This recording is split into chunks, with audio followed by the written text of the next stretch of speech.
So getting into this, get into this.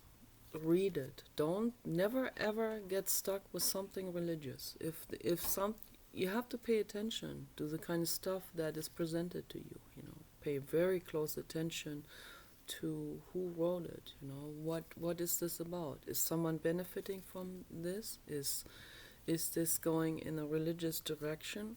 Immediately stop, come back and take another blog.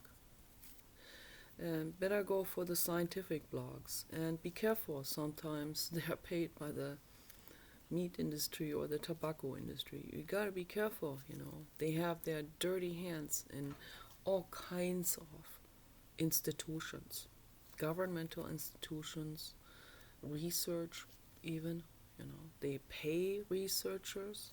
A lot of people are being bribed to write something that's untrue because they just want to serve a specific agenda, a specific industry.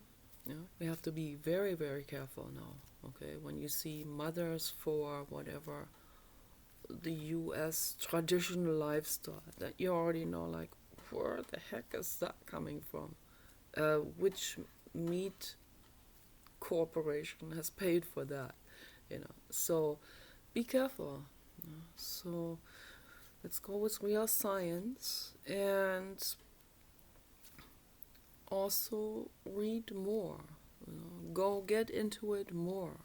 Don't be stuck just because a scientist said it's in here. So find out for yourselves. That's really the way to do it. All of this is healing, and all of this is learning at the same time. The corporations don't want you to do this. They want to keep you dull. They want to keep you numbed out. They supply you with all of this toxic stuff because they don't want you asking any questions. They want to appease you. They want to keep you horny and addicted to porn and addicted to superficialities. They want to keep you addicted to vanity, to plastic surgery, comparison. They're comparing themselves with the other person or with the more famous one. And that's where they want you to be at psychologically. Don't let them do it to you. You dig further. Your path goes much, much further and much deeper. You go past Hollywood and say, bye. You go past Hollywood. Keep on going, okay? Keep going where the path ends and where the pathless path begins, and you walk through the jungle on your own, and you research and you find out, and your inner guide is your inner voice. That's your inner child. It's your heart. It's your soul. Yeah. It's your instinct. And you keep going and you listen to your inner voice. What it tells you. You listen to your organs, your body, your cells, okay, that are pure and that don't have vanity in mind. Okay, and they don't want to be cut open for some vanity. So it's the natural path. That's the only path. There's no other path. Okay. Sobriety is the path. It may hurt in the beginning, but you'll get through this. Okay? You will get through. I'm giving you very valuable advice for your life. I've been through all of this. I know how addictive certain things are. I know how addictive alcohol is and nicotine. I've been through it. Okay. But my inner voice was so loud that there's no way I could circumvent my inner voice. So you follow your inner voice and get stronger in time, and you'll be able to discern much better. But you have to keep on that path. It's very, very important. And never go by, never ever go by what someone else says or someone else, pressures you into, or makes you feel guilty, or makes you feel ugly, or makes you feel unpopular. Forget about all. Walk past that. Wave goodbye. Keep going. So you don't need peer pressure and any of these things. If they make fun of you, keep going. Ignore them. You can get mad, you can scream into a pillow, but don't interact with them. Okay. Keep going. If the anger comes up, if we're triggered, now this is our opportunity actually to dig into our unfinished business. We can scream into the pillow, we can cry, we can write things into our journal on the internet or in a notebook. We can make videos about it, which I recommend people to do. Even if trolls come and insult you, that's because they don't want you to talk about this stuff, because that makes them feel terrified, because they don't want to look into their stuff. Okay? You see, we're not alone with this. This is not our individual pain. This is our collective pain. Okay, we're all in this together. It's like one daisy on the lawn, has collective stuff, collective memory as the daisy next to it. And all the daisies on the entire lawn. And all the daisies here in the United States and in Germany, they're all sharing collective information.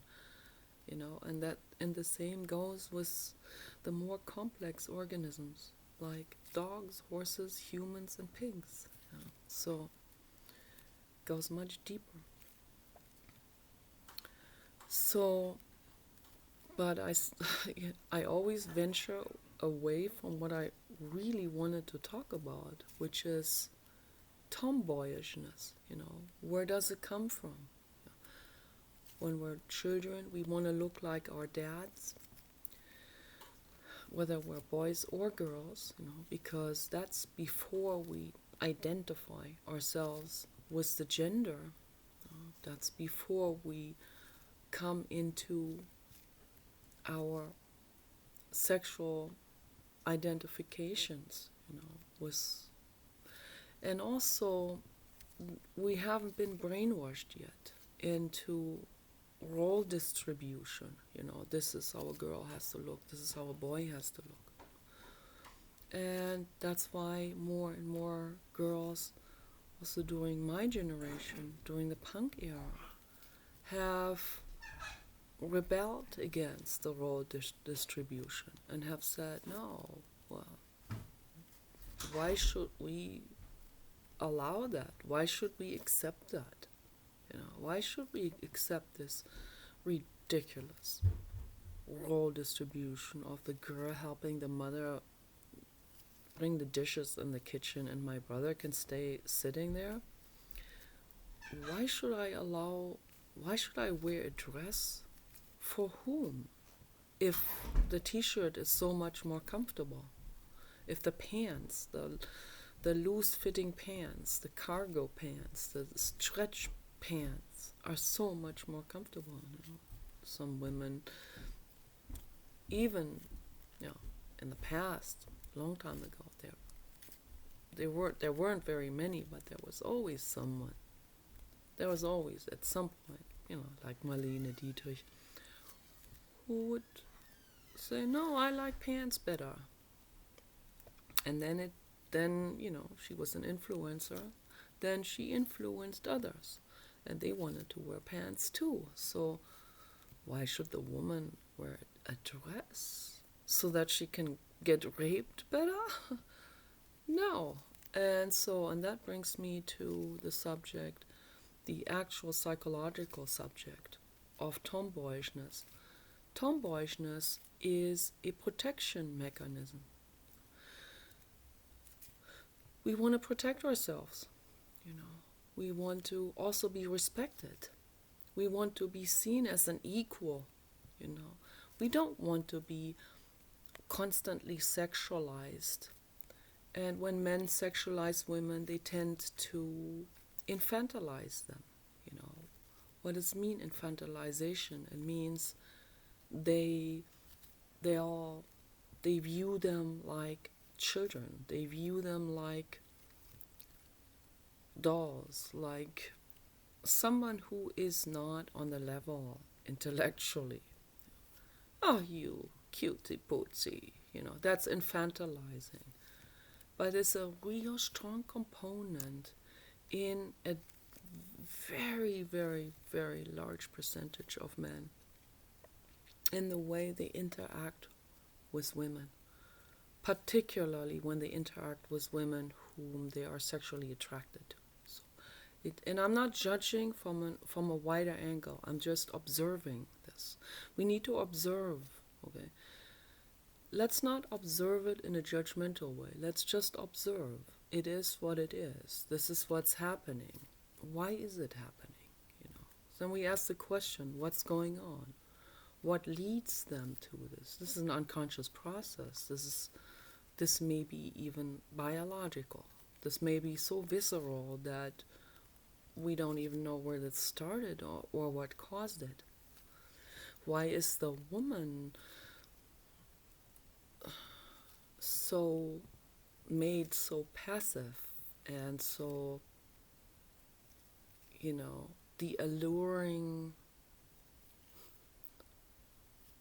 blob? The woman, the alluring blob, like some kind of putty. The woman, the blob that you put your member into. The woman that never says no. The woman that is like, oh yeah, that's what I'm living for.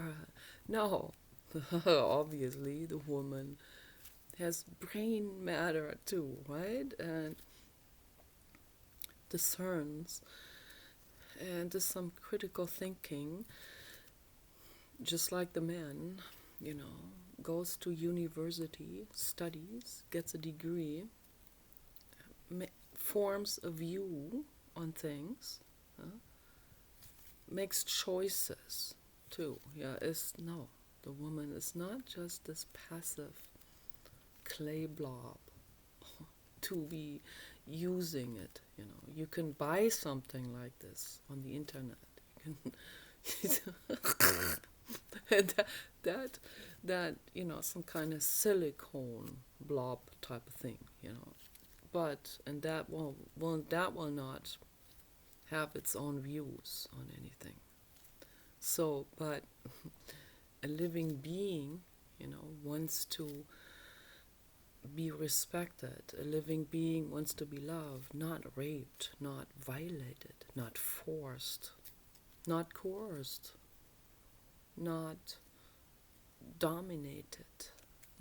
There are some sicko women that like that, but it's a mental illness. It doesn't feel good. When it doesn't feel good, it's not well. It's mental illness. Okay, so I am going in this direction now of liberation. So what is my biological, actually what my body really wants? I am very passive in this way, of course, and that is my biology. But I also have an intellectual brain, as we all have a brain, and our brains want to be respected, and we're equals in terms of brain. There are different tendencies and abilities that vary between men and women, of course. Women go more into the social studies, psychology, as I do. Men go more into the techie things, as my husband does. So my husband's brain and my brain were very prototypical in this way. But the brains still want to be respected, okay? So that's where the tomboyishness comes from. Okay, you guys take care.